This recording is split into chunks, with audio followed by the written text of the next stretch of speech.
I'm Pat Miller, and on this episode of the Professional Photographer Podcast, we're going to talk about adding volume to your business, but not going in. We're talking small vol with Brent Watkins. As a business owner, I don't get that luxury.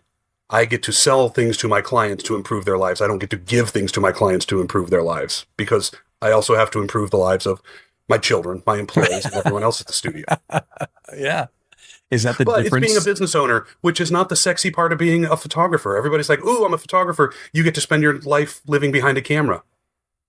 If we're behind a camera 30% of our day, that's a busy day behind a camera for most photographers. I ask them what size they'd like that to be and if it needs to be framed.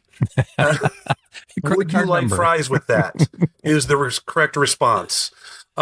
Because it's not my job to judge my client's taste. I'm the one who presented them the image. If I showed them an image, it should be saleable. Okay. Now, it might not be my favorite, but maybe it's my favorite because, I had to lay upside down and we used 9 lights and we had 6 gels and a smoke machine. Okay. That's my favorite. And grandma likes the traditional yearbook style portrait because that's what grandma was trained to like as a portrait her entire life. They buy Johnny in T-ball. They buy Johnny in wrestling. They buy Susie playing lacrosse. And then you get into high school and they do the high school pictures. And we do all of those services for our clients.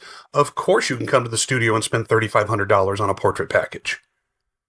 But for the sports stuff, and this is where portrait photographers disengage, it's not creative enough for them. Or that's what they say. When people think of volume, one of the things that scares them is they think of the giant portrait day, I'll say the name, the Life Touch style portrait day. 9 photographers come in who are of different skill levels, let's say, and they're delivering a lowest common denominator product. It's not what we do. We are a portrait studio. I can't deliver a bad product. I just couldn't live with it in my soul. These are beautifully lit portraits. And I get 30 seconds to make somebody feel super special standing in front of my lens. And then I say next.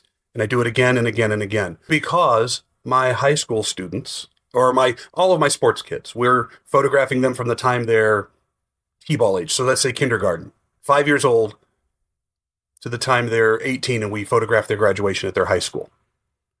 Now, the ones that are in sports that we enjoy, they're in dance, they're in gymnastics. Those girls, a lot of time, get approached by us to say, hey, you should be on our senior model team at our studio for our portrait sessions. They have friends that are very much like them, and they're all involved in different things.